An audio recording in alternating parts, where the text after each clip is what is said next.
Good evening, everybody. The Crooksville Wrestlers had a good first day at the State Wrestling Championships in Columbia. Ethan Rentschler got the Tigers off to a good start as he scored a tech fall in the first period of his match against Alex Wagoner of DeSoto. Moving to 113 pounds, the Tigers' Matt Kelly was pinned by Slade Styles of Nevada.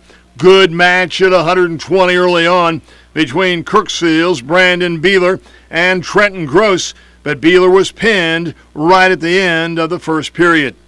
Two-time state champ Austin Roper turned the tide for the Tigers with a pin over Jonathan Ireland of Nevada.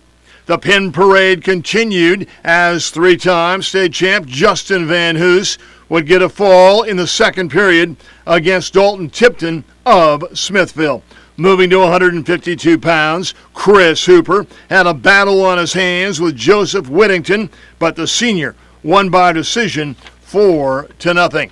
You can tell by the pained expression on the face of Kevin Sugder that McKenna Cook of Crooksville was in control as the freshman recorded a pin at 160 pounds. Two-time state champ Travis Lang also moved on in the winner's bracket with a first period pin. The Tigers' Logan Summers did everything but win as he lost a 6-4 decision at 192 pounds. And finally, Ivan McVeigh came out with fire in his eyes as he would record the pin against Justin McWilliams.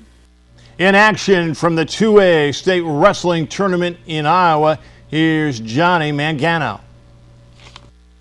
There are plenty of Eddyville-Blakesburg Rockets competing tonight, in fact 7, but none more so has a bigger story perhaps than Megan Black at 106. Last year she wrestled for Ottumwa. This year she's the only female wrestling in the state championships. From the start you could tell there was a bit more media attention around Megan Black's mat, and she didn't disappoint. Black used her experience on Jacob Schmidt of Don Bosco, beating him 10-0 on majority decision.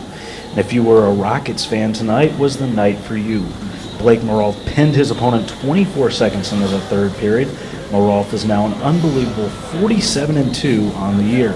Jaron Glosser also won his match, pinning Jake Hunterdass of Southeast Warren in the second period. Jason Crosby continued the dominant Eddyville-Blakesburg start tonight, winning by majority decision in the 126 class. Tucker Black was the first Rocket to lose on the night. The 138-pounder lost by fall late in the third period. Coming up tomorrow, I'll be here for the quarterfinal matches. Wrestling starts tomorrow at 9 a.m. and continues through 10:45 at night. Reporting from the Wells Fargo Arena here in Des Moines for KTVO, I'm Johnny Mangano. Thanks, Johnny. Save your receipts. In high school basketball, it's Crooksville and Fulton. It was senior night for Ashley and Natalie Garlock. Okay, it's named that Garlock. It's Natalie for two underneath. The visitors, Morgan Edwards, will get those two back for Boonville. Nice shot in the paint. The Tigers were tough early. Mackenzie Russell will get two on the baseline. Then it's Natalie Cook off the glass. Yes, it was that easy. Crooksville wins the conference outright after tonight's 66-34 victory.